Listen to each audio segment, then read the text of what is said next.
야, 이예린 소령. 여자가 낀다고 군대가 돌아갈 것 같냐고. 육사 선배라는 타이틀 하나 믿고 공식 석상에서 후배인 이예린을 마담 취급하며 조롱하던 박소령의 고성이 회의실을 쩌렁쩌렁 울립니다. 모두가 숨죽인 채 이예린이 고개를 숙일 거라 예상했던 그 순간 그녀의 입꼬리가 싸늘하게 올라갑니다. 말씀 다 끝나셨습니까? 선배님. 잠시 후 굳게 닫혀있던 회의실 문이 박살나듯 열리고 국방부 검찰단 수사관들이 들이닥칩니다. 새파랗게 질려 뒷걸음질 치는 박소령의 가슴팍에 꽂힌 건 이예린이 던진 서류 봉투. 그건 사과문이 아니라 박소령이 빼돌린 군수비리 장부였습니다. 오늘의 이야기가 궁금하다면 구독, 좋아요를 눌러주세요. 그리고 어디에서 듣고 계신지도 댓글로 남겨주시면 계신 곳까지 건강과 행운의 기운을 보내드릴게요. 경기도 파주의 새벽 공기는 날카로운 칼날처럼 살갗을 파고들었다. 임진강에서 피어오른 물 한 개가 제1보병사단 사령부 연병장을 뱀처럼 휘감고 있었다. 대한민국 국군의 자존심이자 휴전선 서부 전선을 책임지는 전진부대의 아침은 그 어느 곳보다 무겁고 비장했다. 사단 본청 건물 2층 작전 참모실. 장태성 대령은 창가에 서서 아직 어둠이 가시지 않은 연병장을 내려다보고 있었다. 그의 눈빛은 칠흑 같은 어둠 속에서도 형형하게 빛났다. 갓 다림질한 전투복에서는 풀냄새가 났고 가슴에 달린 지휘관 휘장과 공수 휘장은 조명 아래서 은은한 광택을 뿜어냈다. 장태성.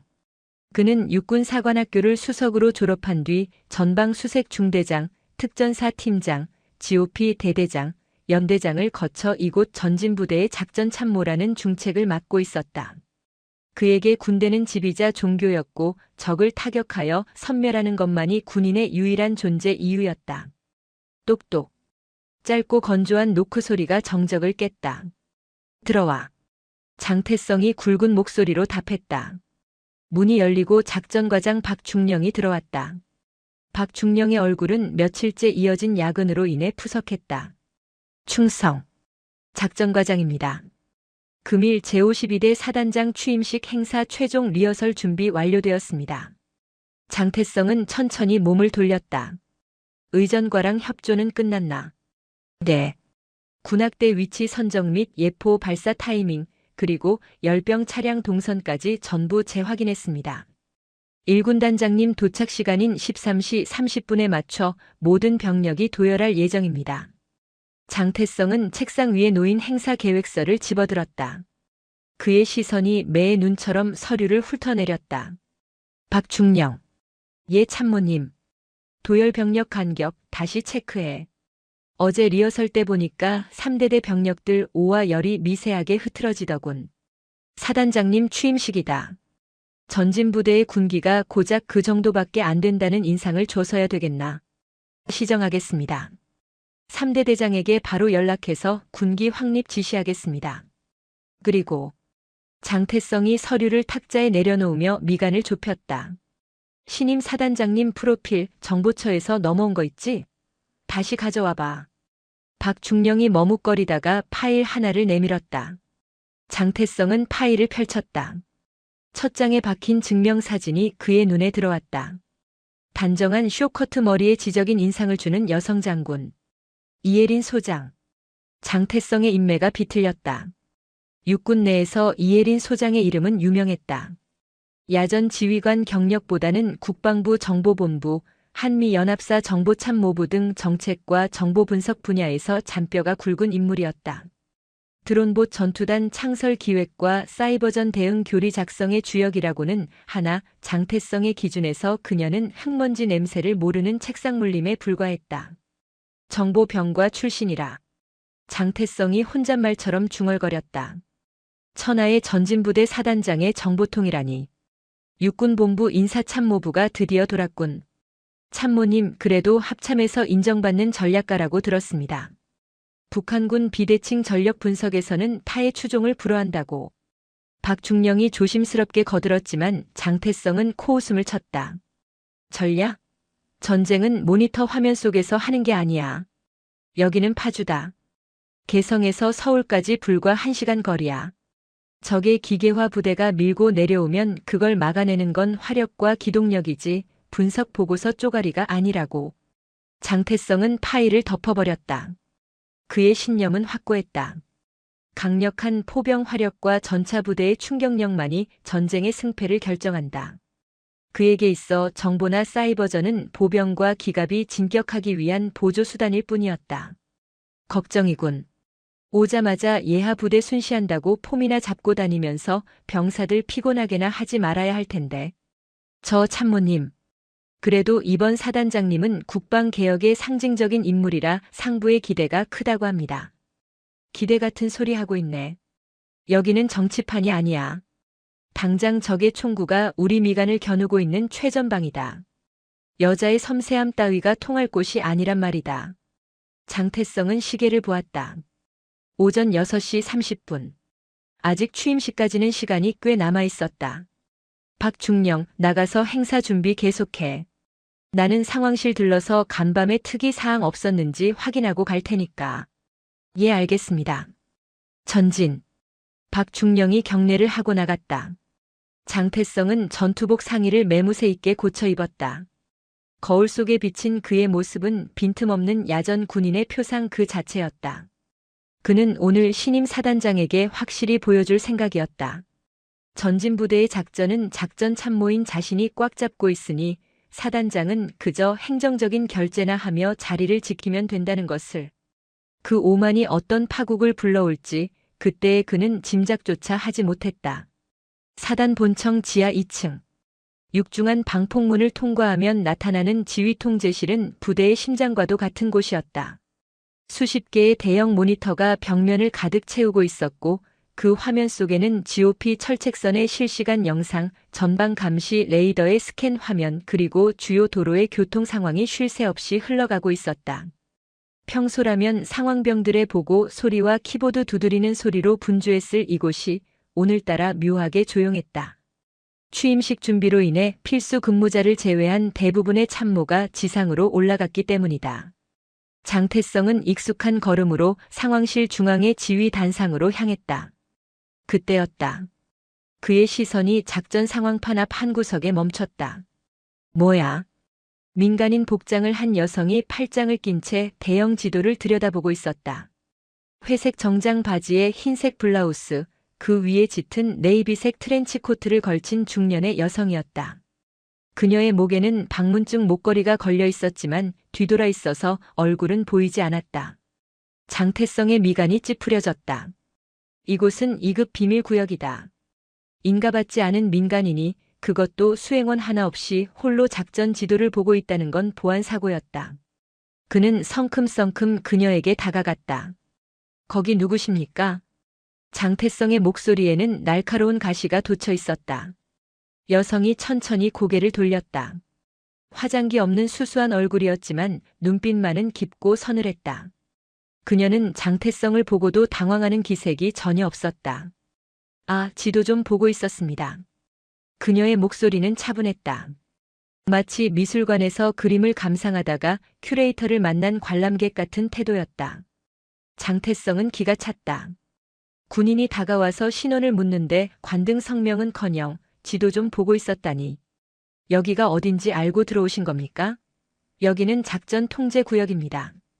외부인은 출입 금지입니다. 알고 있습니다. 시설대장 안내받고 들어왔는데 잠시 자리를 비운 사이에 지형을 좀 익히고 있었죠. 지형을 익혀? 민간인이 군 작전 지형을 왜 익힙니까? 장태성은 그녀의 목에 걸린 방문증을 낚아채듯 확인했다. 국방부 시설 자문위원이라고 적혀 있었다. 그는 혀를 찼다. 사단장 취임식이 있다고 국방부에서 시설 점검차 나온 민간 전문가 나부랭이인 모양이었다. 이보세요, 자문위원님. 국방부에서 오셨으면 규정은 더 잘 아시겠네. 보안 서약서 쓰셨습니까? 그리고 인가된 구역 외에는 접근 금지인 거 모르십니까? 규정이라. 물론 알죠. 그런데 이 지도 조금 이상해서요. 그녀는 장태성의 추궁을 무시하고 손가락으로 지도의 한 지점을 가리켰다. 임진강 하구의 습지 구역이었다. 여기 문산천이랑 임진강이 만나는 합수머리 말입니다. 현재 TOD 감시 구역이 이쪽으로 설정되어 있는데 만약 강수위가 낮아지고 갈대밭이 우거지면 이쪽 15도 각도의 사각지대가 생기지 않나요? 장태성은 헛웃음을 터뜨렸다. 지금 작전 참모 앞에서 작전 훈수 두시는 겁니까? 훈수가 아니라 팩트를 체크하는 겁니다. 그리고 여기 1번 국도변 감시 카메라도 가로수 잎이 무성해지는 여름철엔 시야 확보가 30% 미만으로 떨어질 텐데요. 장태성의 얼굴이 불그락푸르락해졌다. 감히 민간인 여자가 그것도 책상 물림들이나 보는 위성사진 몇 장 보고 와서 20년 넘게 이 땅을 지켜온 야전 전문가인 자신을 가르치려 들다니. 당신 이름 뭐야? 어느 부서 소속이야? 장태성이 고함을 질렀다. 상황실 구석에 있던 당직 사관이 놀라서 벌떡 일어났다. 대령님 무슨 일이십니까? 이 여자 당장 내보내. 보안 규정 위반으로 헌병대에 인계해. 민간인이 함부로 작전지도 열람하고 촬영까지 시도했는지 폰 검사하고. 아니 대령님 그분은. 당직 사관이 곤혹스러운 표정으로 무언가 말하려 했지만 장태성은 듣지 않았다. 뭐해? 내 말 안 들려? 지금 즉시 퇴거 조치시키라고. 사단장님 취임식 때문에 보안 강화 기간인데 어디서 굴러먹던 자문위원이 들어와서 설쳐. 장태성은 그녀를 향해 삿대질을 했다. 당신 내가 누군지 알아? 나 전진부대 작전참모 장태성 대령이야. 당신 같은 이론가들이 서울에서 에어컨 바람 쐬면서 팬대 굴릴 때 우리는 이 추운 최전방에서 밤새워가며 작전 짜는 사람들이라고. 알지도 못하면서 어디서 감히 지적질이야? 여성은 장태성을 물끄러미 바라보았다. 화를 낼 줄 알았던 그녀의 얼굴에는 묘한 미소가 스쳐 지나갔다. 작전참모 장태성 대령. 기억해두죠. 보안 의식이 아주 투철하고 자부심이 대단한 군인이군요. 비꼬지 말고 나가세요. 1분 내로 내 눈앞에서 사라지시오. 알겠습니다. 나가드리죠. 그녀는 옷매무새를 가볍게 정리하고는 뒤를 돌았다.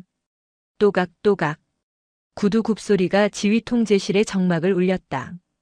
그녀가 방폭문을 나가는 순간까지 장태성은 씩씩거리며 그 뒷모습을 노려보았다. 기본이 안 되어 있어 기본이. 국방부 놈들은 현장을 몰라도 너무 모른다니까. 당직 사관이 안절부절 못하며 장태성에게 다가왔다. 참모님. 아까 그분 시설대장이 모셔온 게 맞긴 한데. 됐어. 시설대장 놈한테도 나중에 경위서 쓰라고 해. 아무나 막 들여보내지 말고. 장태성은 손을 휘저으며 지휘 단상을 내려왔다. 기분이 잡쳤다. 그는 서둘러 상황실을 빠져나갔다.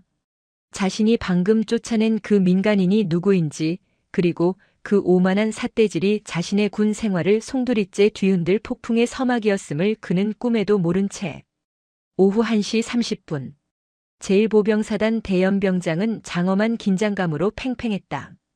수천 명의 장병이 오와 열을 맞춰 도열해 있었고 군악대의 팡파르가 울려 퍼졌다. 단상 위에는 군단장과 지역 유지들 그리고 사단 참모들이 정복 차림으로 도열해 있었다. 장태성 대령은 참모 대열의 가장 선두에 서 있었다. 그의 가슴은 자부심으로 부풀어 올랐다. 이 완벽한 대열, 한치의 오차도 없는 의전. 이것이 바로 자신이 지휘하는 전진부대의 위용이었다. 지금부터 제51대, 52대 제1보병사단장 이취임식을 거행하겠습니다. 사회자의 우렁찬 목소리와 함께 장례 방송이 울렸다. 신임 사단장 입장. 군악대의 행진곡이 연주되자 본청 현관에서 신임 사단장이 걸어 나왔다. 장태성은 부동자세를 유지하며 전방을 응시했다. 하지만 곁눈질로 신임 사단장의 모습을 확인하고는 싶었다. 아침에 박중령이 말했던 그 정보통 여군 사단장이 얼마나 군기가 빠져 있을지 확인하고 싶었다. 처벅처벅. 군화 소리가 단상 계단을 밟았다. 장태성의 시선이 자연스럽게 그곳으로 향했다. 그리고 그 순간 그의 심장이 쿵 하고 내려앉았다. 정복을 입고 어깨에는 빛나는 별 2개, 소장 계급장을 단 신임 사단장. 단정한 쇼커트 머리. 지적이면서도 서늘한 눈매. 그녀였다. 불과 몇 시간 전 지하 상황실에서 자신이 자문위원 취급하며 삿대질을 하고 쫓아냈던 그 여자. 장태성의 동공이 지진이라도 난 듯 흔들렸다. 입안이 바짝 말라 들어갔다. 등줄기를 타고 식은땀이 비오듯 쏟아졌다. 말도 안 돼. 저 여자가. 아니, 사단장님이. 그녀는 국방부 시설 자문위원이 아니었다. 취임식 전에 미리 도착해 사복 차림으로 부대 상황을 점검하던 신임 사단장이었던 것이다. 당직 사관이 말리려 했던 이유가 그제야 떠올랐다. 장태성은 현기증을 느꼈다. 하극상. 그것도 직속 상관인 사단장에게 고함을 치고 쫓아냈다. 군형법상 상관 모욕죄.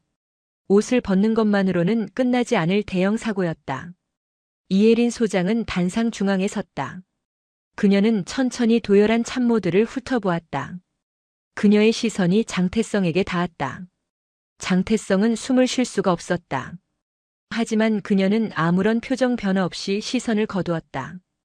부대기 이양식이 끝나고 이혜린 소장의 취임사가 시작되었다.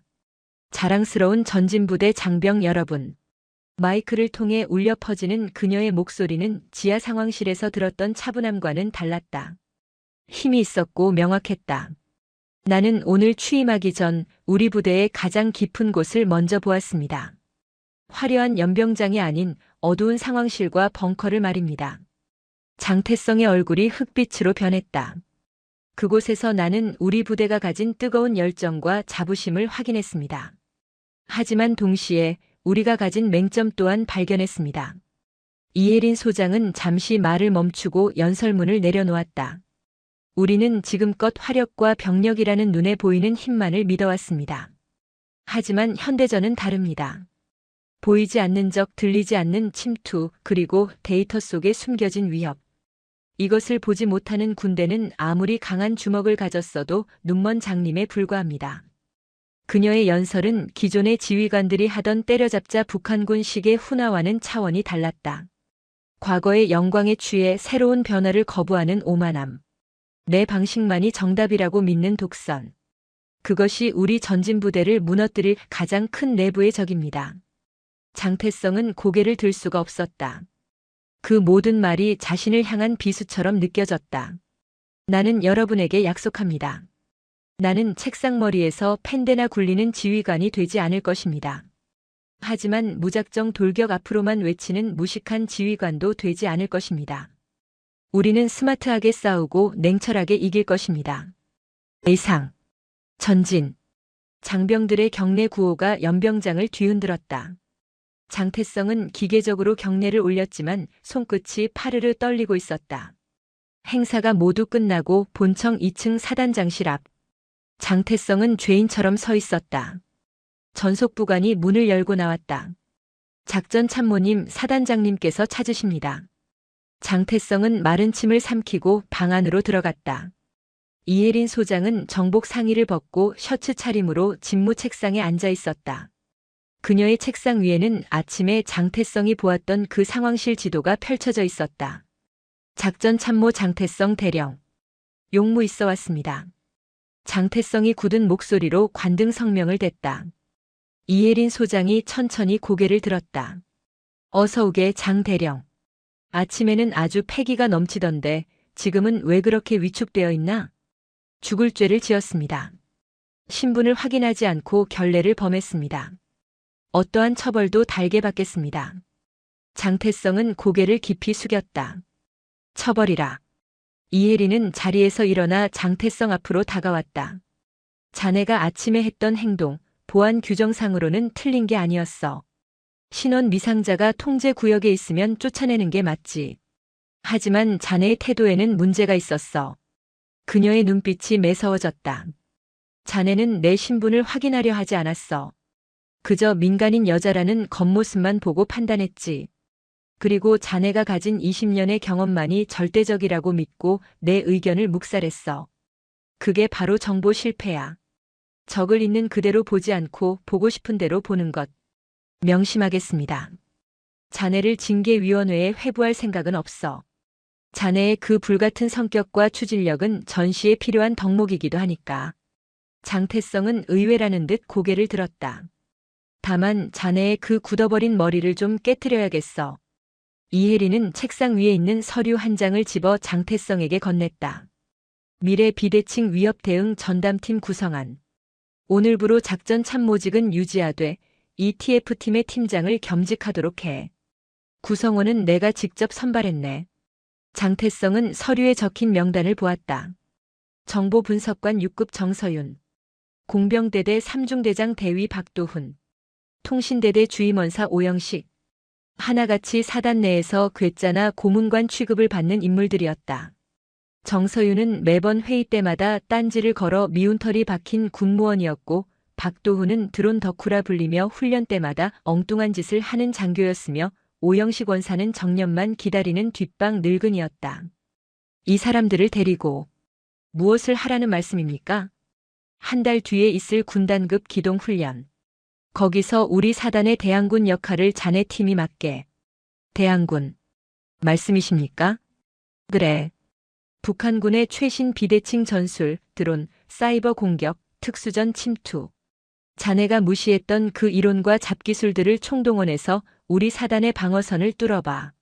만약 자네가 뚫지 못한다면 그때는 진짜로 옷벗을 각오해야 할 거야. 이혜린 소장의 입가에 서늘한 미소가 걸렸다.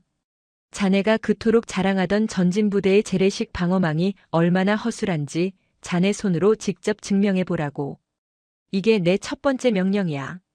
장태성은 주먹을 꽉 쥐었다. 이것은 기회가 아니었다.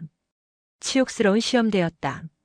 자신이 평생을 바쳐 쌓아온 작전 교리를, 오합지졸들을 데리고 스스로 공격해서 무너뜨리라니. 하지만 거부할 수는 없었다. 알겠습니다. 명령. 받들겠습니다. 나가봐. 장태성이 경례를 하고 돌아섰다. 문을 닫고 나오는 그의 등 뒤로 이혜린의 혼잣말이 들리는 듯 했다. 어디 한번 보여줘봐. 호랑이 발톱이 여전히 날카로운지 아니면 늙고 병들었는지. 장태성은 복도 창가에 섰다. 저 멀리 임진강 너머 북녘 땅이 보였다. 그의 군 생활 최대의 위기가 그리고 생각지도 못했던 새로운 전쟁이 막 시작되고 있었다.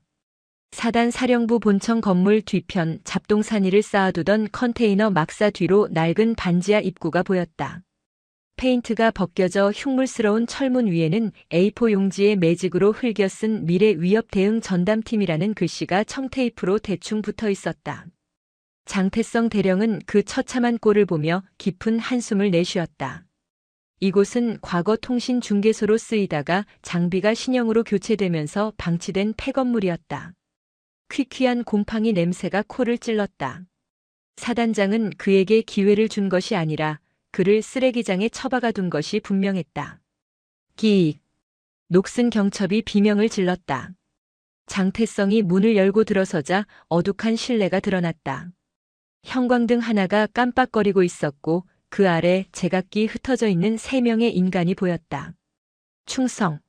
오셨습니까? 가장 먼저 반응한 것은 구석 소파에 누워있던 오영식 원사였다. 그는 화들짝 놀라 일어나며 배를 극적였다. 머리가 희끗한 그는 정년이 1년도 채 남지 않은 통신 분야에 살아있는 화석이었다. 하지만 장태성의 눈에는 그저 게으른 말년 부사관으로 보일 뿐이었다. 중앙 테이블에는 더벅머리에 뿔테 안경을 쓴 30대 초반의 남자가 무언가를 열심히 조립하고 있었다. 공병대대 소속 박도훈 대위였다. 그는 장태성이 들어온 줄도 모르고 손바닥만한 비행체의 전선을 연결하는데 열중하고 있었다. 그리고 창가 쪽 먼지 쌓인 책상에 앉아 모니터를 노려보고 있는 여자. 정보처 소속 분석관 정서윤 6급 주무관이었다. 그녀는 타닥타닥 키보드를 두드리며 장태성에게 눈길조차 주지 않았다. 전부 동작 그만. 장태성의 목소리가 지하실을 울렸다. 박 대위가 그제야 깜짝 놀라 납땜 인두를 떨어뜨릴 뻔했다. 팀장 장태성 대령이다. 사단장님께 이야기 들었겠지. 오늘부터 우리는 한 달 뒤에 있을 훈련에서 사단 본대를 공격하는 적군 임무를 수행한다. 장태성은 팀원들을 하나하나 노려보았다. 군기가 빠져도 한참 빠진 모습들이었다. 우리의 목표는 단 하나다. 전진부대의 방어선을 뚫고 지휘부를 타격한다. 실패는 없다. 알겠나? 저 팀장님. 박 대위가 조심스럽게 손을 들었다. 말씀하십시오. 장비 지원은 이게 다입니까? 여기 있는 컴퓨터들은 10년 전 모델이라 시뮬레이션 프로그램도 안 돌아갑니다. 그리고 제가 요청한 드론 부품들은 예산 부족이라고 반려당했습니다. 장비 탓하지 마. 군인은 주어진 환경에서 최선을 다해 임무를 완수한다. 안 되면 되게 하라, 모르나? 장태성의 호통에 정서윤 주무관이 피식 웃음을 터뜨렸다. 그 소리가 거슬렸다. 정 주무관. 뭐가 웃음나? 정서윤이 의자를 돌려 장태성을 마주보았다. 대령님. 안 되면 되게 하라는 말 쌍팔년도 구호 아닙니까? 현대전은 장비빨이고 정보빨입니다. 맨주먹으로 탱크를 어떻게 잡습니까? 여기 인터넷망도 국방망만 연결되어 있어서 외부 해킹 툴은 다운로드도 못합니다. 해킹? 우리는 정규군이다. 정정당당하게 전술로 승부한다. 사단장님이 말씀하신 비대칭 전력이 뭔지 모르십니까? 해킹, 교란, 테러. 북한군이 바보입니까? 정정당당하게 전면전 걸어오게. 그들은 수단과 방법을 안 가립니다. 정서윤의 말은 틀린 데가 없었지만 그녀의 태도가 장태성의 심기를 건드렸다. 여기는 군대야. 상급자에게 말하는 태도가 그게 뭐지? 저는 군인이 아니라 군무원입니다. 계급으로 누르지 마시고 논리로 설득해 주시죠. 그리고 솔직히 말씀드려서 대령님은 여기 좌천되어 오신 거 아닙니까? 저희도 마찬가지입니다. 각 부서에서 골치 아프다고 치워버린 사람들끼리 모아놓고 무슨 거창한 작전을 합니까? 지독한 패배의식. 이 지하 벙커를 지배하고 있는 공기는 바로 그것이었다. 장태성은 주먹을 꽉 쥐었다. 화를 내고 싶었지만 그녀의 말이 폐부를 찔렀다. 오영식 원사가 눈치를 보며 슬그머니 끼어들었다. 아이고, 첫날부터 왜들 이러십니까? 정 주무관도 말 좀 예쁘게 하고. 팀장님, 얘들이 아기가 있어서 그런 게 아닙니다. 워낙 지원도 없고 무시만 당하다 보니 도끼가 올라서 그렇습니다. 제가 커피 한 잔 타오겠습니다. 오 원사가 믹스커피 봉지를 뜯으며 분위기를 수습하려 했다. 장태성은 끓어오르는 화를 사귀며 낡은 철제 의자에 털썩 앉았다. 먼지 낀 선풍기가 덜덜거리며 돌아가고 있었다. 이 오합지졸들을 데리고 자신이 평생을 바쳐 구축해 놓은 철통 같은 방어선을 뚫어야 한다. 그것은 불가능해 보였다. 아니, 차라리 불가능했으면 좋겠다는 생각이 들었다.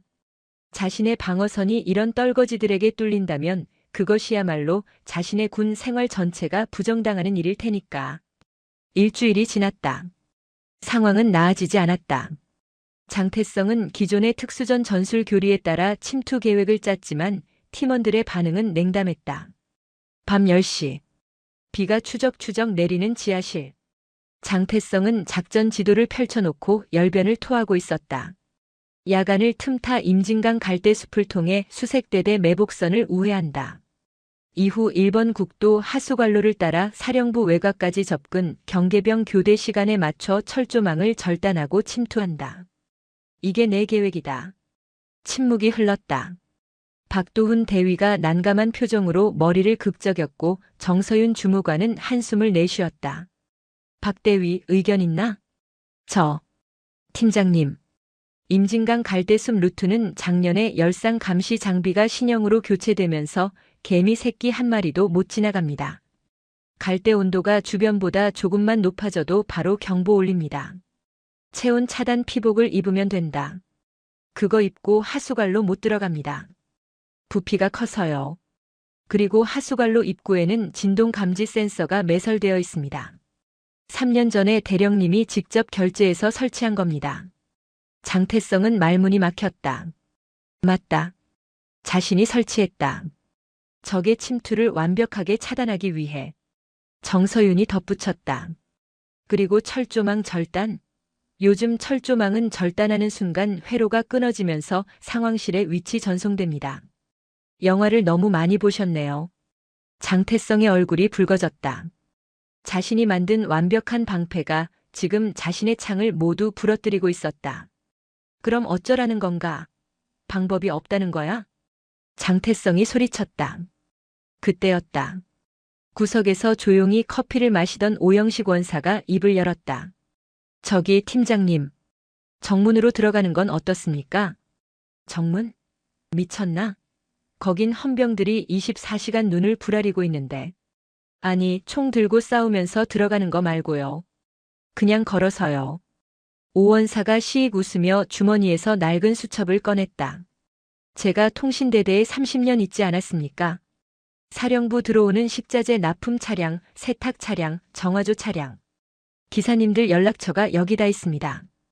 그분들 출입증은 프리패스 수준이거든요. 검문 검색? 매일 보는 얼굴인데 헌병들도 대충 경례하고 보냅니다. 장태성의 눈이 커졌다. 민간 차량에 숨어 들어가자는 건가? 숨을 필요도 없죠. 박대위가 만든 저 장난감들 트럭 짐칸에 실어보내면 됩니다. 오원사가 박대위의 작업대를 가리켰다. 박대위가 신이 나서 벌떡 일어났다. 맞습니다. 제가 만든 이 드론 크기가 손바닥만 합니다. 하지만 고성능 카메라랑 와이파이 해킹 모듈이 달려 있습니다. 트럭이 본청 주차장에 들어가는 순간 이 녀석을 날려서 2층 창문 틈이나 환기구로 집어넣으면 게임 끝입니다. 환기구로 드론을 넣는다고? 조종은 어떻게 하고? 조종 안 합니다. 자율비행입니다. 건물 내부 도면만 입력해두면 알아서 찾아갑니다. 아, 그리고 폭약 대신 붉은색 페인트 탄을 달아두면 타격 효과도 확실하고요. 정서윤이 키보드를 두드리며 거들었다. 저는 그 사이에 사령부 내부망을 마비시키겠습니다. 오원사님이 납품 트럭 기사님 폰에 악성 코드 심은 문자 하나만 보내주시면 됩니다. 그 폰이 위병소 통과하면서 내부 와이파이 신호를 잡는 순간 좀비 PC가 되어 내부망에 접속할 겁니다. 사령부 서버의 방화벽은 외부 공격엔 강하지만 내부에서 치고 들어오는 접속엔 취약하거든요. 장태성은 멍하니 그들을 바라보았다. 총 한 방 쏘지 않는다. 철조망을 넘지도 않는다. 하지만 오원사의 인맥, 박대위의 기술, 정주무관의 해킹이 합쳐지자 자신이 철옹성이라 믿었던 사령부가 순식간에 발가벗겨지는 기분이었다. 이것은 군사작전이 아니었다. 사기극이고 범죄고 테러였다. 하지만 적은 수단과 방법을 가리지 않는다. 이예린 사단장의 말이 귓가에 맴돌았다. 장태성은 침을 꿀꺽 삼켰다. 자신이 그토록 혐오했던 비겁한 방식. 하지만 그것만이 유일한 승산이었다. 오원사. 그 세탁 차량 기사 내일 들어오나? 장태성의 물음에 오원사의 눈이 반달처럼 휘어졌다. 매주 화요일 오전 10시. 사단장님 공관이랑 참모 숙소 이불 수거하러 들어옵니다. 장태성은 책상을 짚고 일어섰다. 그의 눈빛이 달라져 있었다. 더 이상 패배감에 젖은 눈이 아니었다. 먹잇감을 발견한 맹수의 눈빛이었다. 좋아. 해보자. 이건 훈련이 아니다. 실전이다. 내일 오전 10시 우리는 사령부를 털러 간다. 팀원들의 얼굴에도 처음으로 생기가 돌기 시작했다. 유배지의 이방인들이 비로소 하나의 팀이 되는 순간이었다. 다음 날 오전 9시 50분. 사단 사령부 정문 위병소. 충성. 수고하십니다. 김 사장님 오셨어요? 오늘은 좀 늦으셨네. 위병 조장이 익숙하게 세탁업체 트럭 운전사에게 인사를 건넸다. 김 기사는 사람 좋게 웃으며 캔커피 하나를 조장에게 건넸다. 차가 좀 막혀서. 아, 이거 하나 마시고 해. 날도 더운데. 아이고, 감사합니다. 통과하십시오. 조장은 차량 하부를 검사하는 신용만 하고는 차단기를 올려주었다. 매일 들어오는 차량, 매일 보는 기사. 의심할 여지는 없었다. 트럭이 덜컹거리는 소리를 내며 영내로 진입했다. 그 시각 사령부 뒤편 언덕 숲속. 장태성과 팀원들은 위장망 아래 숨어서 쌍안경으로 그 모습을 지켜보고 있었다. 진입했습니다. 1단계 성공. 오원사가 무전기에 대고 속삭였다. 박대위 준비됐나? 네. 신호 대기 중입니다. 박도훈 대위는 태블릿 PC 화면을 뚫어져라 쳐다보고 있었다. 그의 손가락이 가상 조종 스틱 위에 올려져 있었다. 트럭은 본청 건물 뒤편 주차장에 멈춰섰다. 운전기사가 내려서 짐칸 문을 열고 세탁물 자루를 내리기 시작했다. 헌병들이나 지나가던 간부들 아무도 그에게 신경 쓰지 않았다. 지금입니다. 박대위가 화면을 터치했다. 트럭 짐칸 안쪽 세탁물 자루 틈새에 숨겨져 있던 손바닥만한 검은 물체가 소리 없이 날아올랐다. 초소형 드론 블랙넷이었다.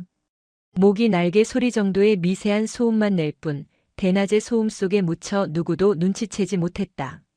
드론은 지면을 스치듯 낮게 날아본 청 건물 1층 화단으로 숨어들었다. 그리고 열려있는 화장실 창문 틈으로 순식간에 빨려 들어갔다. 내부 진입 성공. 2층 작전 처장실로 이동합니다. 박대위의 이마에 땀방울이 맺혔다. 태블릿 화면에는 드론이 보내오는 1인칭 시점 영상이 실시간으로 전송되고 있었다. 복도를 지나가는 장교들의 군화 청소하는 아주머니의 빗자루가 아슬아슬하게 스쳐 지나갔다. 정 주무관 해킹 시작해. 장태성이 명령했다. 이미 시작했습니다. 김 기사님 폰에서 와이파이 신호 잡혔고 1차 방화벽 우회했습니다. 지금 사령부 메인 서버에 접속해서 IP 주소 변조 중입니다. 정서윤의 손놀림이 빨라졌다. CCTV 제어권 확보했습니다. 2층 복도 카메라 30초 동안 지난주 영상 루프 돌립니다. 지금입니다. 박대위님. 라저. 박대위가 조종하는 드론이 2층 계단을 날렵하게 올라갔다. 복도에 설치된 카메라는 정서윤의 조작 덕분에 텅 빈 복도만 비추고 있었다. 드론은 작전 참모실이라는 명패가 붙은 문 앞에 도착했다. 문 위쪽에는 작은 환기구가 있었다. 들어갑니다. 드론이 환기구 틈새로 몸을 비집고 들어갔다. 장태성은 침을 꿀꺽 삼켰다. 저곳은 불과 일주일 전까지 자신의 방이었다. 책상 위치, 소파 위치, 심지어 결제 서류가 놓인 위치까지 훤히 꿰고 있었다.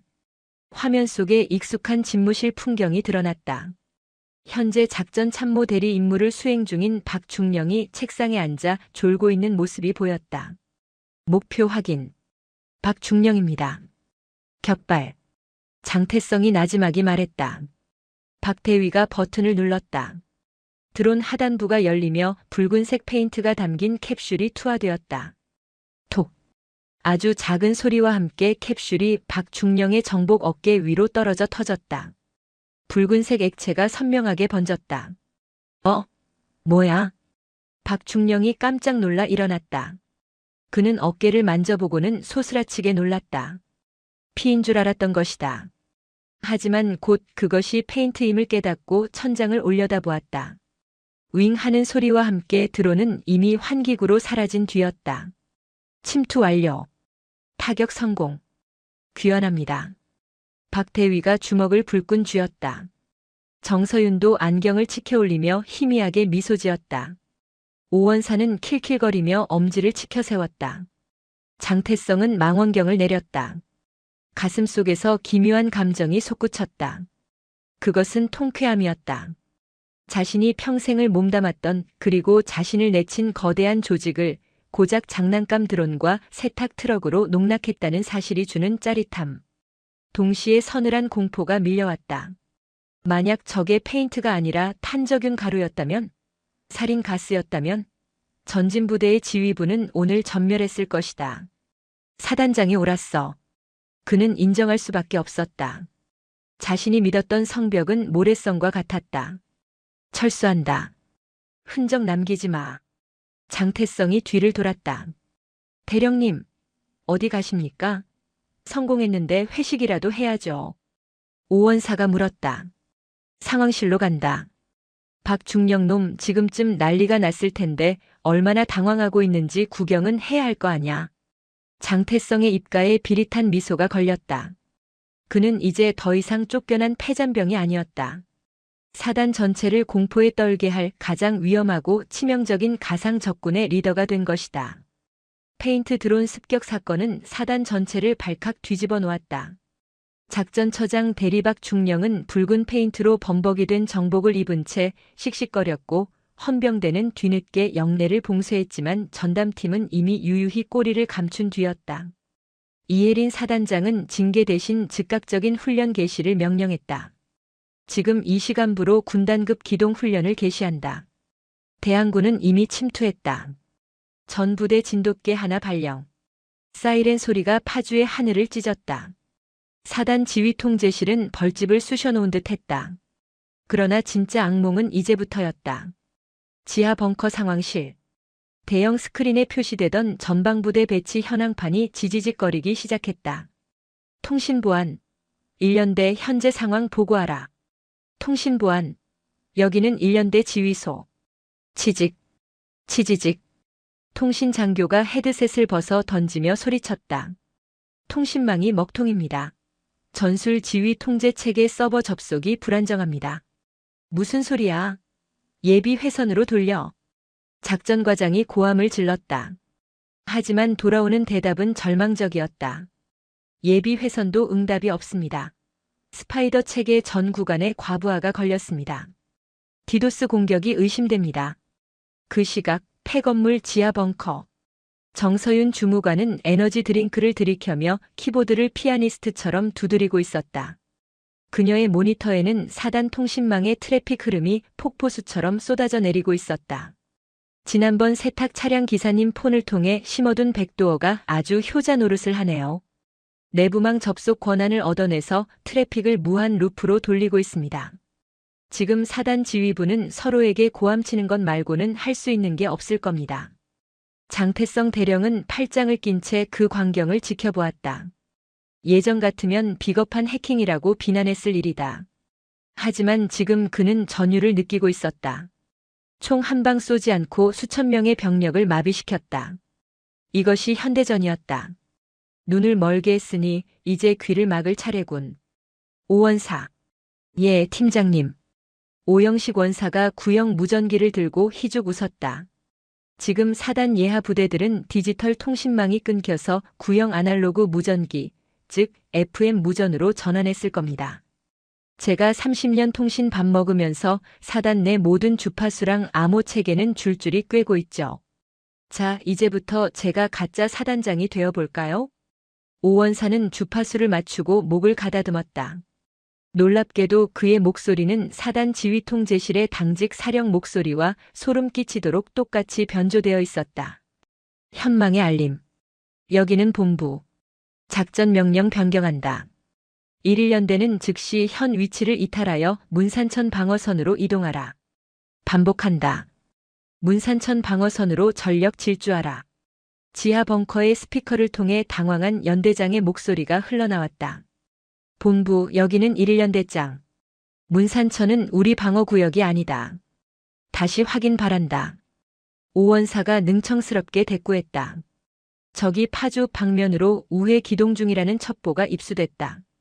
질문 받지 않는다. 즉시 이동하라. 이상. 알겠다. 이동하겠다. 장태성은 지도를 바라보았다.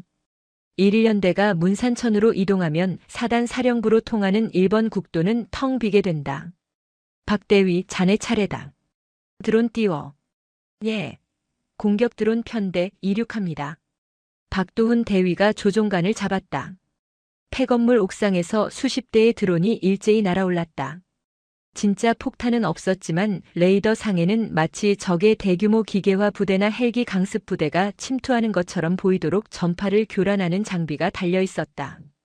사단 지휘부는 아수라장이 되었다. 눈은 멀었고 귀에는 가짜 명령이 들리고 레이더에는 유령 부대가 잡히고 있었다.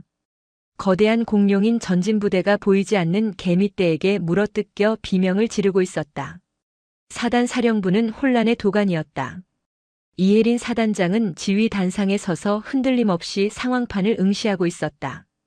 그녀의 곁에 선 참모들은 패닉 상태였다. 사단장님, 1.1연대가 멋대로 문산천으로 이동 중입니다. 복귀 명령을 내려도 무전이 터지질 않습니다. 전방 레이더에 미식별 항적 다수 포착. 적 헬기 강습 부대로 추정됩니다. 규모 파악 불가. 사이버 방어팀은 뭐하고 있나? 아직도 서버 복구 안 됐어? 이혜리는 조용히 손을 들어 참모들을 진정시켰다. 당황하지 마라. 적은 우리 내부에 있다. 그녀는 정확히 꿰뚫고 있었다. 장태성 대령이다. 그가 우리의 통신망과 지휘 체계를 가지고 놀고 있는 거야. 그 사람은 우리 사단의 모든 작전 계획과 약점을 나보다 더 잘 알고 있어. 그녀는 작전처장 대리 박중령을 돌아보았다. 박중령. 자네라면 장 대령이 어디를 칠 것 같나? 그게 아마 지휘부를 직접 타격하러 올 것 같습니다. 지난번 페인트 사건처럼요. 아니야. 이혜린이 고개를 저었다. 장 대령은 자존심이 강해. 그 같은 수법은 2번 쓰지 않아. 그리고 그는 뼛속까지 야전 군인이야. 지휘부 타격보다는 우리 사단의 주력인 전차 대대와 포병 대대를 무력화시켜서 우리의 손발을 묶으려 할 거야. 그녀의 예측은 반은 맞고 반은 틀렸다. 그 시각 1번 국도변 야산. 장태성은 위장 크림을 바른 얼굴로 숲속에 엎드려 있었다. 그의 곁에는 박 대위와 정 주무관이 헐떡거리며 따라와 있었다. 오원사는 폐건물에 남아 계속해서 교란 방송을 내보내고 있었다. 대령님, 진짜 우리가 직접 뜁니까? 저는 체력 검정 3급도 간신히 턱걸이 하는데. 정서윤이 울상을 지었다. 조용히 해. 사단장이 나를 안다면 지금쯤 전차 대대를 지키려고 병력을 집중시켰을 거다. 내 예전 스타일이라면 당연히 화력을 먼저 없애려고 했을 테니까. 장태성은 쌍안경으로 도로 아래를 내려다보았다. 예상대로 사단의 최정예 기갑수색대대가 길목을 차단하고 있었다. 전차들이 육중한 포신을 돌리며 경계 태세를 갖추고 있었다. 하지만 나는 변했다.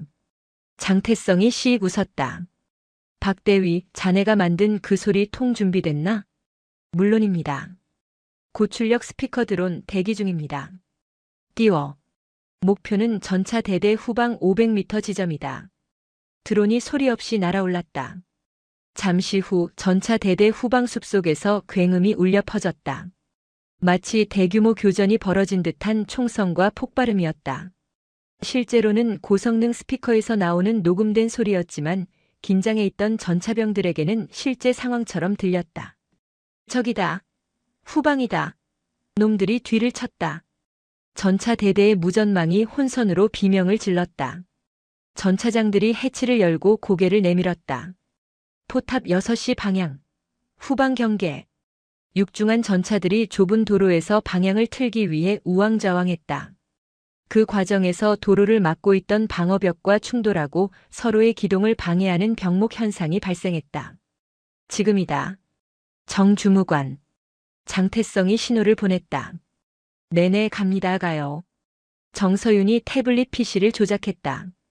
그녀는 도로변에 매설된 지능형 교통 시스템 제어함에 접속했다. 순간 도로의 신호등이 모조리 붉은색 전멸 신호로 바뀌었고 전광판에는 도로 유실, 진입 금지라는 경고 문구가 떴다.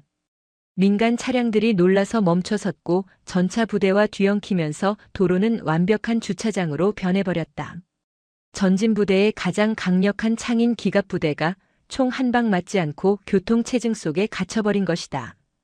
부러졌군. 장태성이 나직하게 말했다.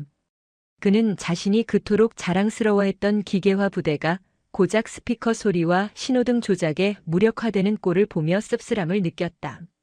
하지만 동시에 묘한 쾌감이 솟구쳤다. 이것이 진짜 전쟁이다. 규정대로 싸우는 것이 아니라 이기기 위해 싸우는 것. 자, 이제 사단장이 있는 본청은 텅 비었다. 체크메이트를 부르러 가자. 사단 사령부는 고립무원이었다. 예하 연대는 엉뚱한 곳으로 달리고 있었고 기갑부대는 도로에 갇혔으며 통신은 여전히 먹통이었다. 이혜린 사단장은 창밖을 내다보았다. 해가 지고 있었다. 어둠은 공격자의 편이었다. 사단장님, 헌병 특임대를 본청 주변에 배치했습니다. 개미 새끼 한 마리도 못 들어옵니다. 작전과장이 보고했다. 아니. 이혜린이 고개를 저었다. 장 대령은 물리적으로 들어오지 않을 거야. 이미 우리가 헌병을 깔아뒀다는 걸 알고 있을 테니까. 그때였다. 사령부 본청 건물의 모든 전등이 파타고 나갔다. 칠흑 같은 어둠이 찾아왔다. 비상 발전기가 돌아가는 웅웅거리는 소리만 들려왔다. 정전입니다. 외부 전력선이 차단됐습니다. 전력선까지?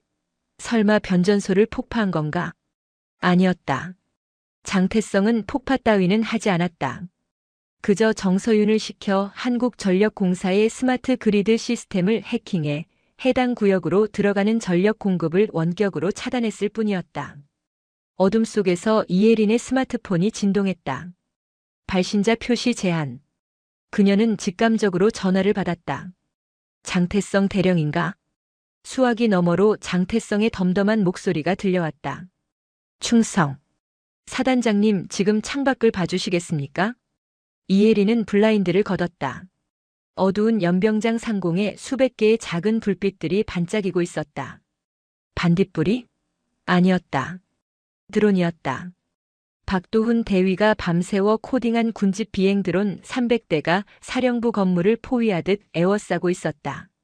각각의 드론에는 붉은색 LED가 켜져 있어 마치 적외선 조준경이 건물을 겨누고 있는 듯한 공포감을 주었다. 저것들이 자폭 드론이라면 사단 지휘부는 이미 잿더미가 되었을 겁니다. 장태성의 목소리가 이어졌다. 방공 진지의 대공포는 건물 옥상에 있어서 사각지대라 쏘지도 못하고 헌병들의 소총으로는 저 많은 드론을 다 격추할 수 없습니다. 완벽한 패배였다. 물리적 방어막은 뚫지 않았지만 심리적 방어막과 전술적 생존성을 완전히 박살냈다. 이혜린은 헛웃음을 지었다. 대단하군. 자네가 이겼어. 아닙니다. 장태성의 목소리가 조금 떨렸다. 제가 이긴 게 아닙니다. 우리가 졌습니다. 저의 오만함이 만든 구식 방어 체계가 고작 드론 몇백 대와 해킹 툴 하나에 무너진 겁니다. 오늘 무너진 건 사단장님이 아니라 과거의 접니다. 이혜린은 그 말 속에 담긴 장태성의 뼈저린 반성을 읽었다. 그래서 이제 어떻게 할 텐가? 마지막 타격을 가할 건가? 아니요. 제 임무는 여기까지입니다. 사단장님, 이제 불을 켜십시오. 그리고 진짜 지위를 보여주십시오. 전화가 끊겼다. 동시에 연병장의 드론들이 일제히 대형을 바꾸었다. 붉은색 불빛이 초록색으로 바뀌며 밤하늘에 글자를 수놓았다. 전, 진. 그것은 항복 선언이 아니라 새로운 시작을 알리는 신호탄이었다. 훈련 종료 3일 후 사단 대강당에서 사후 강평회가 열렸다. 분위기는 예전의 딱딱한 강평회와는 사뭇 달랐다. 단상에는 장태성 대령과 그의 팀원들, 즉 대항군 전담팀이 서 있었다. 그들은 영웅 대접을 받고 있었다. 아니, 정확히 말하면 공포의 대상으로서 경외의 눈빛을 받고 있었다. 이혜린 사단장이 마이크를 잡았다. 이번 훈련의 결과는 명백하다. 우리는 전멸했다. 장내에 침묵이 흘렀다. 하지만 우리는 실전에서 죽는 대신 훈련에서 죽는 법을 배웠다. 그리고 우리의 약점이 무엇인지 처절하게 깨달았다. 그 깨달음을 준 장태성 대령과 전담팀에게 박수를 보낸다. 우레와 같은 박수가 터져나왔다. 맨 앞줄에 앉아있던 오영식 원사는 쑥스러운 듯 코를 문질렀고 박도훈 대위는 어깨를 으쓱했다. 정서윤 주무관은 여전히 무심한 표정이었지만 입가에는 옅은 미소가 번져 있었다. 장태성이 마이크 앞에 섰다. 그는 예전보다 훨씬 편안해 보였다. 도끼 서린 눈빛 대신 깊고 단단한 눈빛이 자리 잡고 있었다. 저는 지난 20년간 제가 최고의 군인이라고 믿었습니다. 규정을 지키고 부하들을 다그치며 화력만이 정답이라고 생각했습니다. 그는 잠시 숨을 골랐다. 하지만 이번 훈련을 통해 알게 되었습니다. 진정한 강함은 혼자서 만드는 것이 아닙니다. 낡은 창고에서 먼지를 뒤집어쓰며 드론을 조립한 대위, 정년 퇴임을 앞두고도 통신망을 연구한 원사 그리고 군복을 입지 않았지만 누구보다 치열하게 분석한 주무관. 이들이 없었다면 저는 아무것도 할 수 없었을 겁니다. 장태성은 팀원들을 향해 몸을 돌려 거수 경례를 했다. 전우들에게 경례. 전진. 전진. 팀원들도 객석의 장병들도 모두 답례했다. 그것은 계급을 초월한 진정한 존중의 표현이었다. 행사가 끝나고 본청 현관 앞. 이혜린 사단장이 장태성에게 다가왔다. 고생했어, 작전 참모. 감사합니다. 다시 본연의 임무로 복귀하겠습니다. 아니, 자네 보직이 바뀌었어. 예? 이혜린이 윙크를 했다. 육군 소장이 윙크라니. 장태성은 헛것을 본 줄 알았다. 육군 본부에서 자네 팀을 정식 편제로 승격시키라는 지시가 내려왔어. 제1보병사단 미래전투발전단. 자네가 단장이야. 그 말은 그 지하 창고 생활을 계속하라는 말씀이십니까? 창고는 아니지. 지상 1층 별관으로 사무실 옮겨놨어. 최신형 컴퓨터랑 3D 프린터도 다 넣어놨고 예산도 넉넉히 배정했네. 장태성은 피식 웃었다. 이제는 야전 지휘관으로서의 화려한 경력보다 그 괴짜들과 함께 머리를 맞대고 새로운 전술을 짜는 것이 더 즐거울 것 같다는 생각이 들었다. 알겠습니다. 전진 부대를 대한민국에서 가장 스마트하고 치명적인 부대로 만들어 놓겠습니다. 기대하지. 아, 그리고 이혜린이 돌아서며 덧붙였다. 다음번엔 세탁 트럭 말고 다른 걸로 들어와 봐. 우리 헌병대도 이번엔 도끼 품고 준비하고 있으니까. 두고 보십시오. 다음엔 땅굴이라도 파서 들어갈 테니까요. 두 사람의 웃음소리가 파주의 맑은 가을 하늘로 퍼져나갔다. 멈추지 않는 창 전진부대는 그렇게 다시 태어나고 있었다. 과거의 껍질을 깨고 미래를 향해